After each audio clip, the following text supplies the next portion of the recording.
Alright, what's happening, y'all? It's your boy Rico from StreetScores, and I'm back home, man. I had two separate vacations that kind of ended up running into each other, and then I had to cut one of the vacations short to hurry up and get back from my homeboy's wedding yesterday. So it's been a really busy past, 15 days? So I'm really happy to be back.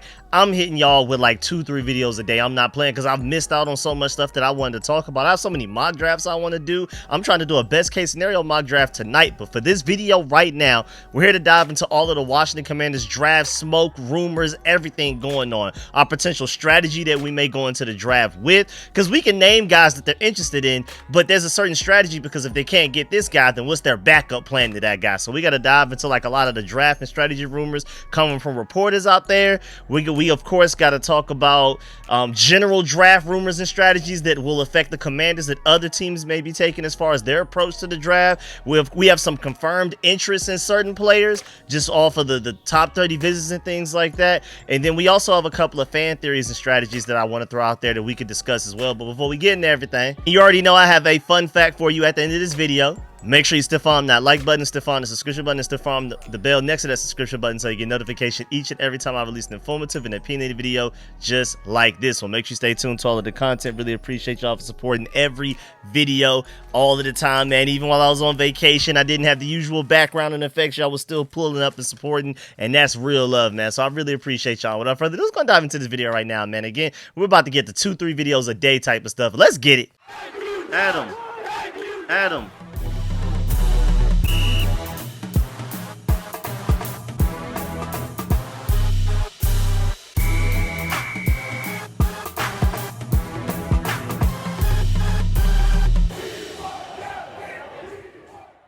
All right, so let's start with a lot of draft strategies and rumors from reporters that feel like they have close ties to the Commanders. Now, I want to preface this like I've been saying for the past few weeks now.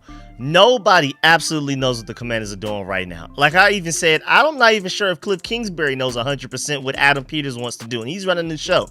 Let alone any of these reporters that are Commanders reporters, that are insiders from around the NFL that have said they've had sources in the Commanders. Nobody absolutely for sure knows what the Commanders want to do. That's why I wanted to announce this as like smoke and rumors. I'm not saying anything is factual, but these guys may be right, because if there's anybody that could guess what the Commanders may be doing, it's some guys that are maybe instead of us armchair GMs that have no sources, the guys that are close to the Commanders. I mean, again, not saying that they're right, but they're the closest thing we have to it. And we, of course, got to start with John Com. He just did an article earlier this morning at 6 a.m. for ESPN titled, "Looking at all of the Commanders' possibilities in the 2025 draft." And I feel like this is a perfect catalyst for what we're going to dive into this video, because we don't just only have John Com. John Com's going to take up a good portion of this video, but we have a lot of different sources from like Tony Pauline and all of these other insiders. So just stay tuned, buckle up. It's going to be a fun one here. All right, so John Com said in his article, the Washington Commanders find themselves in an unusual position entering Thursday's start of the NFL draft, picking near the end of the first round and not needing a quarterback. We haven't drafted this late and not needed a quarterback probably in my entire lifetime. Actually, I was about to say for a long time, but how about ever since I've been alive? And that means they can focus on simply improving their roster that fell one win short of reaching the franchise's first Super Bowl since the 1991 season. Again, I wasn't alive yet. Washington also believes what it has done in free agency this offseason enables the club to go in multiple directions during the draft.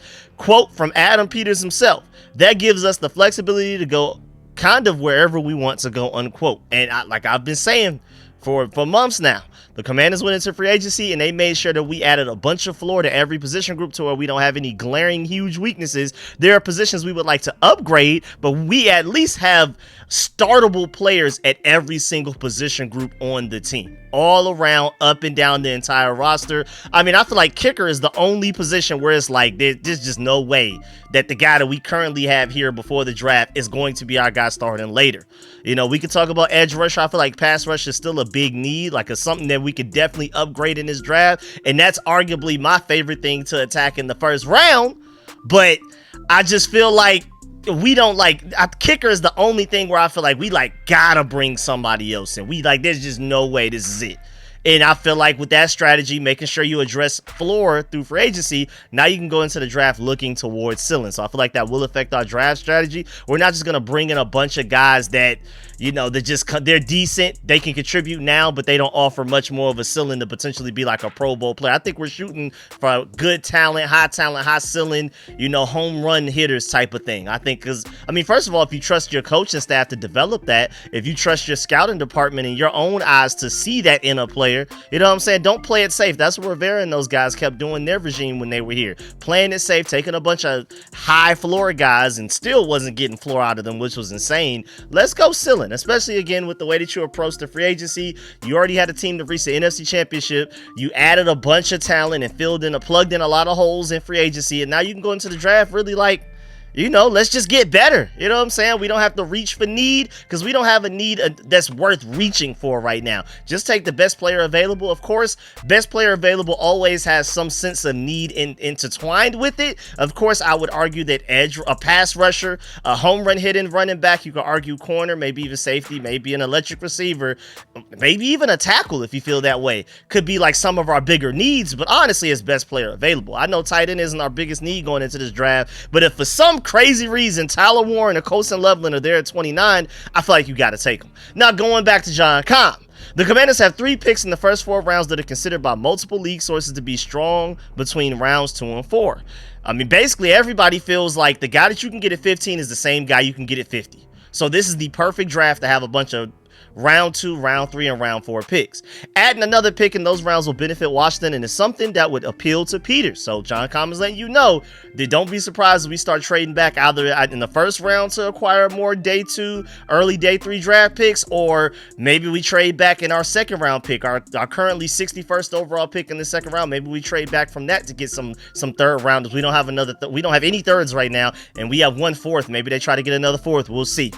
Then he also said Peters, who built their reputation of finding good players in middle rounds. And that's a good point. George Kittle in the 5th, linebacker Fred Warner in the 3rd, when he was the assistant general manager at San Francisco. And again, it's already been confirmed that Adam Peters literally ran the draft rounds 4 through 7 for the 49ers. And then he also had a large say in what they did in rounds 1 through 3 as well. So he's given pretty much all of the credit for George Kittle. And then he's given a lot of the credit for guys like Fred Warner, even Talanoa Hufanga, a lot of those guys. So that's what Adam Peters does. So even just beyond the logic of, this is a good time, this is a good draft of, that's the sweet spot of this draft. The best value is rounds 2 through 4. You also have a general manager in Adam Peters where those are the rounds where he works his best magic. And so I just feel like it makes too much sense. Now, also according to John Comm, when you're looking at specific position groups that we may attack heavily, he noted in this article, and we're going to go through them each position group as we go along, but just to point it out real quick, the list. Pass rusher wise, the Commanders have shown interest in Mike Green, Donovan Ezeraku, Nick Scordon, Shamar Stewart, Michael Williams, that's a Georgia dog, and Oluwafemi Oladejo. And I would say out of all of these guys, Oluwafemi Oladejo is the only one that I'm not willing to take in the first round. Even Nick Scordon, it'll probably Oluwafemi 61st, maybe a little later if you can trade back and get him. Nick Scordon, I would probably take it 61st, or if you trade back from the first round to the mid-second, maybe I would take him. Everybody else that I just named, though, I'm perfectly fine with taking it at 29. Matter of fact, it would be a dream for those other guys to fall to 29. Then cornerback, you have Maxwell Harrison, Trey Amos, Jahdae Barron, and Quincy Wilson as guys that they have shown particular attention to throughout this offseason process. And then running back wise, you have Ollie Gordon II, Jaden Blue, Ja'Cory Croskett-Merritt, who I would love as a huge still in the 7th round, and Caleb Johnson, who a lot of people keep seeing no matter where you look. And when you typically type in or you're looking around and seeing where are people comping this guy to? And you're typically going to get a lot of different answers. Caleb Johnson, no matter where I've looked, no matter the website, no matter the expert, I've only seen Todd Gurley. And as a Georgia Bulldog fan, that does get me excited. I know from the tape I've watched, though, I didn't necessarily get Todd, because Todd Gurley was generational. I don't see generational with Caleb Johnson. I kind of see what people are saying, but I also feel the pass protection issues, he's a terrible pass protector. But then again, a lot of these running backs are terrible pass protectors. That's why I love Travion Henderson so much. Not only is he just this super lightning, change of pace, home run hitter that we really need, he's also literally the best pass protector running back in this class. So I love Travion Henderson. I hope we end up somehow getting them, but he wasn't part of this list of the guys that, according to John Com, the Commanders have shown significant interest in. But going back to the edge rushers real quick, again, we're going to go through each position group and what John Com said. He said the Commanders' improved depth means they don't need a rookie in to be, and just to let you know, I'm skipping the majority of this article. Like 80% of the article, I'm not even reading out loud to y'all. If you want to go dive into the article, I highly recommend it, but I don't just want to steal his content, so we're just going specifically to the draft targets that he's mentioning, because he's doing like in-depth breakdowns of each position group. Like he talked about Dante Fowler leaving, how Frankie Louvu contributes, how we added Eddie Goldman, Javon Kinlaw, Dietrich Wise, Jacob Martin to the group. Like he talks about all of that stuff in this article for every single position group we're talking about. I'm just only reading to you what he's saying about the draft targets. So again, I highly recommend going to read that article yourself. He said the Commanders' improved depth means they don't need a rookie in to be a 3-down starter, but they have shown interest in multiple pass rushers such as Marshall's Mike Green, Boston College's Donovan Ezraku, Texas A&M's Nick Gordon and Shamar Stewart, Georgia's Michael Williams, and UCLA's Oluwafemi Oladejo. Some would be options at 29 if available, while others could potentially be choices later. I agree. Like I said, Oluwafemi and Nick Gordon, I'm not too pleased about taking them at 29. Trade back option, maybe second round or later, cool. But everybody else, 29, ecstatic, man. And then also, per John Com, he did point out the fact that like we've shown interest in Mike Green. I feel like we need to notice James Pierce wasn't part of that group that he mentioned. That he was not one of those names. And I shouts out to Sportsocracy, man. Shouts out to Craig Hoffman and Logan Paulson for having him on their podcast several times, because I really enjoy his content. He keeps saying that like Jalen Walker to the Commanders is one of the best marriages potentially in this draft possible of any team, any player combination. Jalen Walker on the Commanders is like something he should pray for and something we should pray for type of thing. It's like the match made in heaven type of thing. But Jalen Walker also wasn't mentioned in this list. We'll see.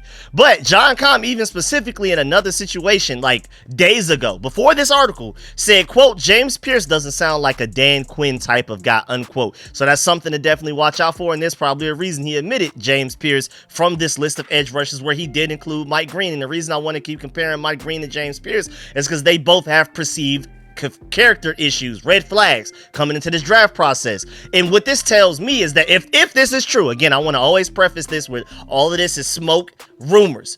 Adam Peters could be telling John Com the wrong information on purpose to get misinformation out there so he can control the information, and you automatically win the battle right there if you can successfully do that. Who knows what's going on? But based off of this information that is, I want to repeat, rumored, it sounds like they prefer to deal with the Mike Green type of character concerns, the off the field concerns, instead of James Pierce's on the field character concerns, where it's like Mike Green had some incidents where I don't even want to dive into it. None of it's been like 100% proven, but his incidents, honestly, for me, scared me personally a little bit more, but I guess he's fine. Maybe that's in his past. Maybe we don't have to worry about that anymore moving forward. Whereas they seem to not, they prefer to deal with Mike Green over at James Pierce, where his off the field concerns are like, he's not giving it 100% all of the time. And Dan Quinn and those guys do not want to have to coach effort in the guys, you know what I'm saying? Because we had a huge deficit in talent compared to, you could argue, all other teams that made the playoffs. On the AFC, NFC side, we arguably the least talented team to make the playoffs last year. And we made it all the way to the NFC Championship, and a lot of that was effort. The majority of that was effort. It was Jaden Daniels and then effort. It wasn't a lot of talent, and to be completely honest, there was coaching involved as well. You can add that in there, and we had some talent. I'm not saying we were just a talentless team, but a lot of that was just Jaden Daniels making up for the margins of error, and then also a lot of effort making up for the lack of talent that we had. And you know, they don't want to add a guy that's not giving that to the mix, because effort is literally what got us to the NFC Championship game. And then also shouts out to Benjamin Albright, because he like went to Twitter and asked people to basically ask him questions about the draft, and from what he's hearing and what are his opinions on different teams. Shouts out to my boy Big Doug at Doug McCray NFL, because not only is he a Commanders fan, he's also a Georgia Bulldogs fan. You see me on this channel every now and then, man. That's my guy over there. And he asked Benjamin Albright, just with a little week, more than a week away, what are you hearing about the Commanders? And then Benjamin Albright replied, I think they are definitely looking at defensive line. So I just wanted to include all of that in the edge rusher part. Now moving on to the cornerback part of John Comm's article.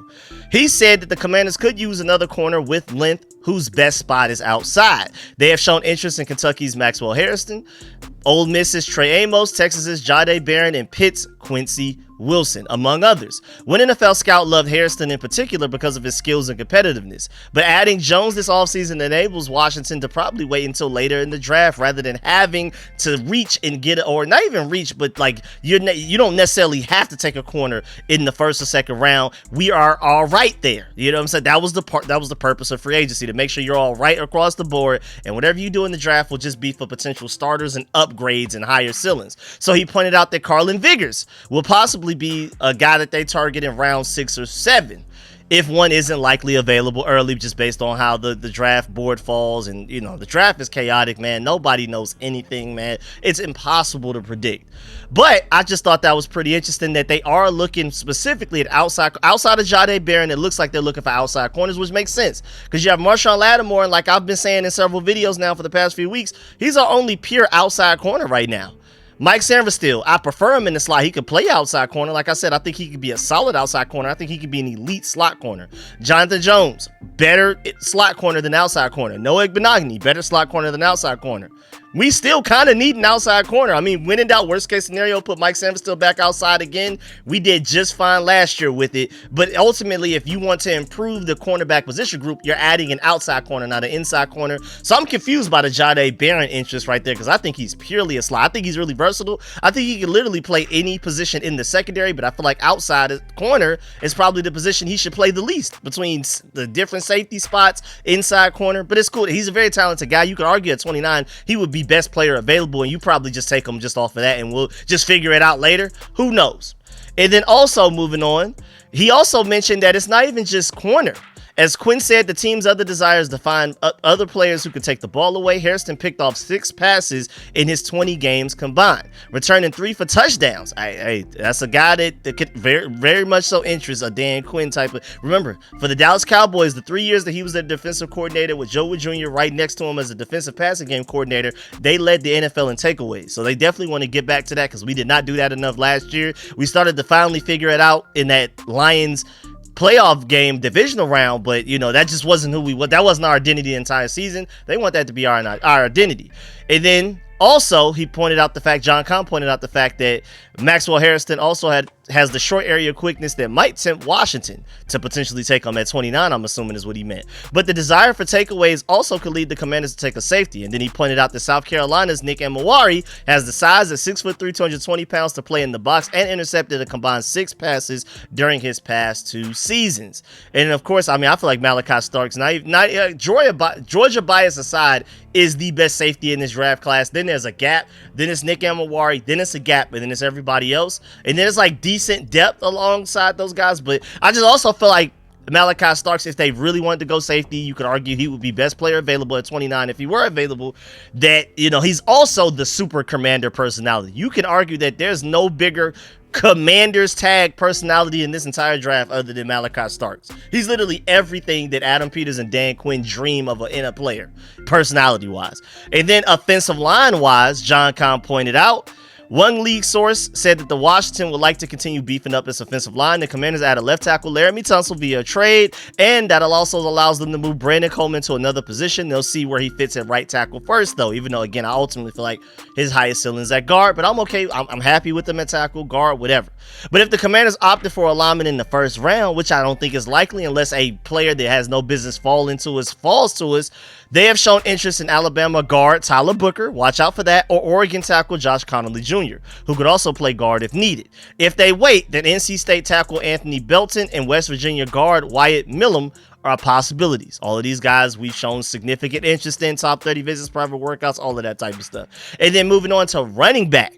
John Kahn said the Commanders have shown a lot of interest in various backs throughout the draft process. That's a good point, too. From multi-down backs with speed to power backs to change of pace runners, any type of running back, they've looked at them. and players available anywhere from end of round 1 into possibly the late 4th, which is more likely the area that they're going to draft one. Oklahoma State's Ollie Gordon II, Texas's Jaden Blue, Arizona's Ja'Cory Krosky Merritt, who I think may honestly make it to like the 6th or 7th. I hope that would be an elite steal in the draft. Crazy gem, late round gem there. And then Iowa's Caleb Johnson were among the backs who visited Washington for top 30 visits. And they have also met with Ohio State's Travion Henderson multiple times. I want to emphasize that. John Com did point out that we have met with Travion Henderson multiple times throughout this draft cycle. So, hey, man, maybe my dream comes true that we end up with Travion Henderson, because I'm telling you right now, against a light box, Jaden Daniels and Travion Henderson, Deebo Samuel probably in the backfield with them. Come on, bro. Like, come on, man. Like, how do you stop that? What do you do against that? There's just no situation, because if you load up the box, then Jaden Daniels is going to pick you apart. He's already a top 5 quarterback in the NFL right now, just as purely as a pocket passer. Let alone you leave that box light to stop Jaden Daniels. Now Travion Henderson's going for an 80-yard touch. Come on, man. And then also, shouts out to Ref the District for pointing out the fact that our entire running back group, or anybody that's even slightly a running back, all 1-year deals. B-Rob, last year of deal. Austin Eckler, last year of deal. C-Rod, 1-year deal. McNichols, Kaz Allen, Demetric Felton, Michael Wiley, even if you want to throw Michael Strahan in there. All 1-year deals. Every single running back on this roster is on the last year of their deal. We're more than likely taking a running back. Now, that doesn't necessarily mean we're going to take one in the 1st or 2nd round, but we're walking away with a running back in this draft class just off of that alone.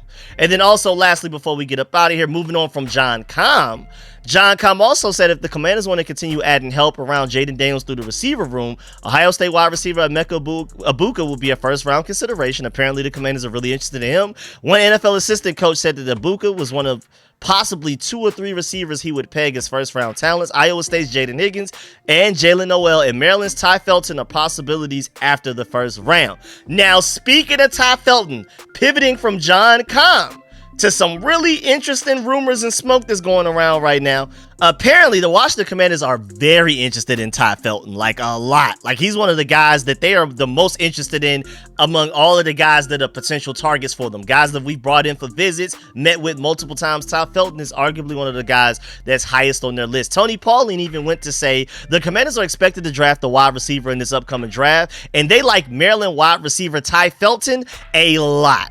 So be on the lookout for Ty Felton, man. And I feel like, first of all, the Commanders also even hosted him for their local pro day. He was one of the names that stood out the most. It was like 30-something prospects. He was the one that you could argue was the most interesting between him and that Penn State safety. There were a few names up there. Of course, me being a Georgia Bulldog fan, even though he transferred to Kentucky before he entered the NFL draft, my boy linebacker Jamon Dumas-Johnson, I noticed that. But Ty Felton was arguably one of the talents there where it's like, okay, wait, maybe the Commanders are really, really interested in this guy. And Washington is definitely very high on him. There's been several reports about that. And even after trading for Deebo Samuel, like the report literally goes, even after trading for Deebo Samuel, the Commanders are still potentially targeting not only a receiver, but Ty Felton specifically. Of course, he's projected to be like a day 2, maybe an early day 3 pick right now, with some reports suggesting he could slip into the 4th round, a spot that could be a serious steal for Washington since we have a 4th round pick. We don't have a 3rd round, but if he makes it a 4th round, that's probably a guy they're looking at. Remember, he killed the NFL Combine running a 4.37 40-yard dash, and he had a really good senior season. 96 receptions, 1,124 yards, 9 touchdowns in just 12 games, man. This is a very productive and athletic guy with a really high ceiling. Look at his relative athletic score right here. They consider his size okay because, he just doesn't have enough weight, but I'm not even sure if you want him to gain any additional weight because that'll probably take away his ridiculous speed of running an official 4.38 time. Sub 4.4 is insane, especially at 6'1". Some people feel like he's arguably even like in the 6'2" range. He's basically like as tall as Terry McLaurin, maybe even a slight bit taller, but again, a 9.6 relative athletic score with elite explosion and elite speed. You can't miss that. But right now, draft projection wise, it's all over the place. Pro Football Network has him ranked 67th on their board. Draft Wire has him 86th. Countdown has him 87th. 33rd Team has him 96th. Draft Buzz 99th. MDDB 127th. Pro Football Focus 148th. ESPN 176th. And NFL.com 214th. So we're talking about 67th, early 3rd round, all the way to 214th. like somewhere in the 6th round, I believe. That's like the range of where big boards have them right now. All of the experts, that's an insane range right there. That doesn't even make sense. So this is going to be really interesting to see where Ty Felton falls. And then shouts out to Mark Tyler too, because he brings up a good point with the Tony Pauline report about like the Commanders really like Ty Felton.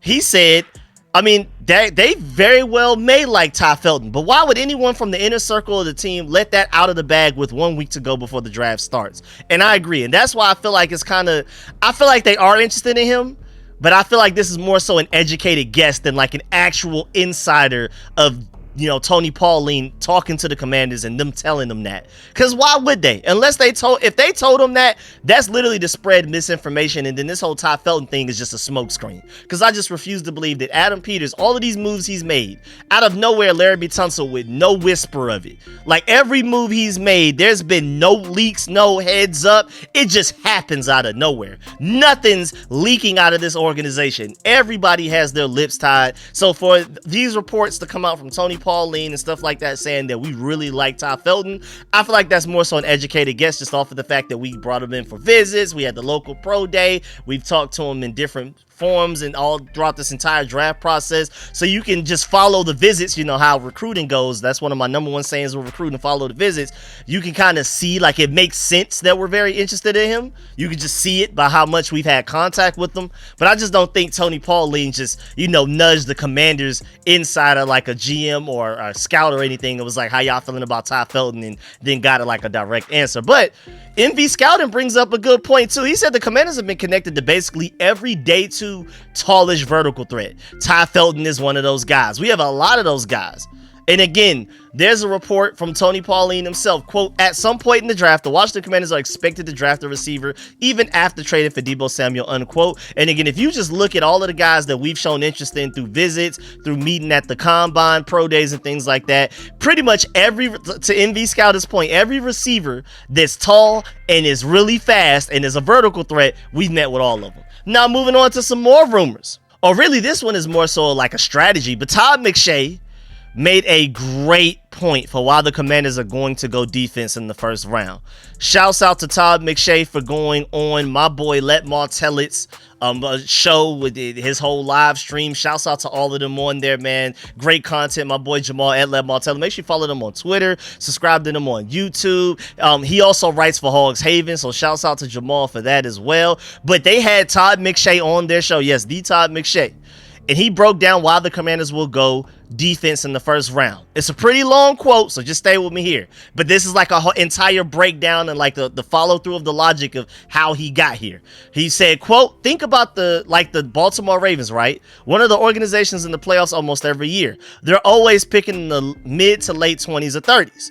And they're one of the most patient organizations out there. And their patience gets paid off just about every year in the draft. And it's sticking there at 22 or 24, or it's trading back just a few spots to a team that's getting anxious, right? And they always wind up with the player you're like, I never thought he was going to be there. And I think now the Commanders, there's like, now you're in this, and now you're at the big boys table with all of these other good teams, and you're picking where they pick. And so now it's time to basically use their similar strategies. And so he goes on to say, if you go back and study all of these really good organizations that are always in the playoffs, the Chiefs, the Bills now, the Eagles, and especially the Packers and the Ravens, every one of them, if you go and study their draft history, go year by year, once they identify like, yeah, that's our guy at the quarterback, it's like they took this sharp left turn in every draft after that. And I'm talking 3 to 4 years, like they're still doing it. You know why? In talking to these GMs, 2 reasons. Because my guy is going to make up for the sins of the 10 guys on that side of the ball, on the offensive side of the ball. But he can't help those guys on the other side of the ball, the defensive side of the ball. So we better get great with that personnel on that side of the ball, because our elite quarterback can handle it and take it from here with the offense. When in doubt, we have offensive deficiencies, at least our elite quarterback can make up for that. There's nothing Jaden Daniels can do about the defense. That's a good point. He also said, quote, I remember talking to Bill Polian, the old GM for the Colts, when he came and worked at ESPN.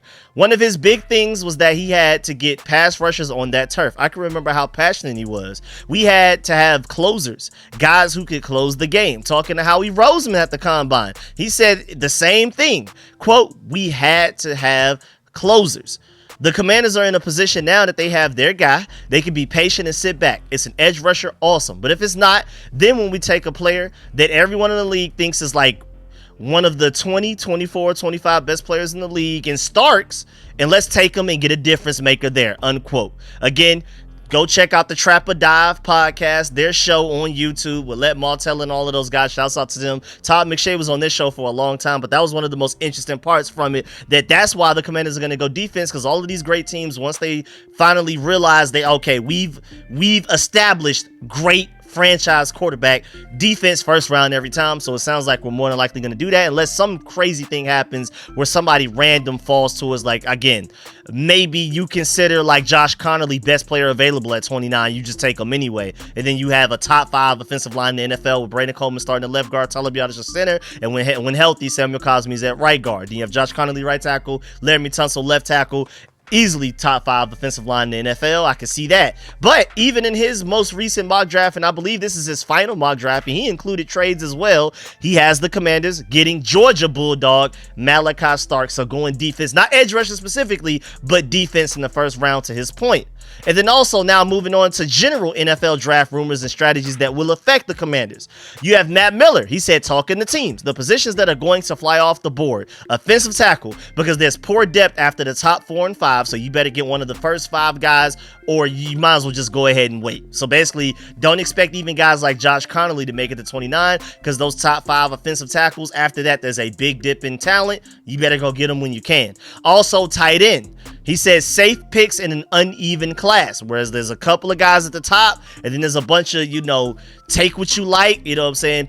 Not even pick your poison, pick your style. You have Harold Fannin, who's potentially like an elite receiving target, even though he doesn't have much wiggle or agility, which is weird, but he's very fast, very athletic. Or then you have the blocking types. You have guys that are very good at specific things, but you have Tyler Warren and Colson Loveland at the end, and then those guys will probably leave immediately. If you really want a tight end, those guys are gone quickly. And then he pointed out the defensive end. He sees 6 of them going in the first round. 6 of them, at least. And then he also said cornerback, back half of the round 1 run, big drop off after second tier. So basically, like that range of picks 16 to 32, expect a huge run on corners, basically. And after those guys are gone, you may not see another corner drafted for a while, maybe like until like late second round, maybe even early third round, because there's this perceived dip in talent after you get those first few corners off the board. Then there's like a big gap, and then the rest of them. And I think that's really interesting, especially for us, the 6 edge rushers coming off of the board. And shouts out to Mason Kinahan for pointing out the fact that, Abdul Carter, lock. Shamar Stewart, lock. Mike Green, lock. Michael Williams, lock. All of these guys are for sure going in the first round. So now who are the other 2? James Pierce, character concerns. Donovan Ezeraku, some people feel like he can't hold up against the run, even though you watch the tape and you look at his advanced stats. His run stop win rate is ridiculous, but whatever. Then you have Nick Scorden, who has some questions. You have Princely Princely. I still don't know how to pronounce his last name. Maybe when I start to actually look around and watch other people's podcasts and see their breakdowns of players, I'll learn how to pronounce these names a little bit better. But so far, I've just mostly just watching film. So I see their names, I just don't really hear somebody pronounce them. I've just been watching all 22. I think it's about time for me to finally sit back after watching a lot of tape for this draft class and being like, okay, how does this guy feel? How does this guy feel? Because I still don't know how to pronounce Princely's last name all the way. But yeah, that's a good point, though. You have those locks of 4, and then James Pierce, Donovan Ezeraku, Nick Scorden, maybe 3 other guys that may potentially go in the last round. But that also shows me that if you really think about it that way, 6 are going to go in the first round. If those 4 guys, Abdul Carter, Shamar Stewart, Mike Green, and Michael Williams, are the locks, does that mean it's more likely for Donovan Ezeraku to actually fall to us at 29? We'll see, man. I'm really excited. I really hope so, man. And then also confirmed interest. We have some serious confirmed interest here. Apparently, according to Ken Johannesson, one player that the Commanders have shown serious interest in is Kalen Griffin, the running back from Lamar. He said the team continues to do its due diligence, and they are throughout this entire draft process, and Griffin could be a potential undrafted free agent. He is a hidden talent, and we'll see if he ends up actually getting drafted by us. But if he goes undrafted, expect to hear him brought in as an undrafted free agent after the draft. And then the reason I'm also bringing him up compared to other guys that we've shown strong interest in, and I'm working on a video compiling all of those, I wanted to point him out because there are some interesting connections here. Resh Manuel pointed out the fact that Kalen Griffin was a teammate at Rice University with Luke McCaffrey, and then he also played under head coach Mike Bloomgren. Bloomgren and Commanders quarterback coach Tavita Pritchard spent several years together at Stanford, so there's some really random, interesting connections there, and so don't be surprised if we bring that guy in as an undrafted free agent. And then lastly, we have some fan theories and strategies out there as well. Shouts out to Josh Taylor. He said, I think there are two scenarios for Washington. Number one, scenario one, draft a top player, likely a pass rusher at 29 if there's no others worth trading back for, and then trade back from 61 and draft a running back in the 3rd or 4th round. I kind of like that. I can see that happening.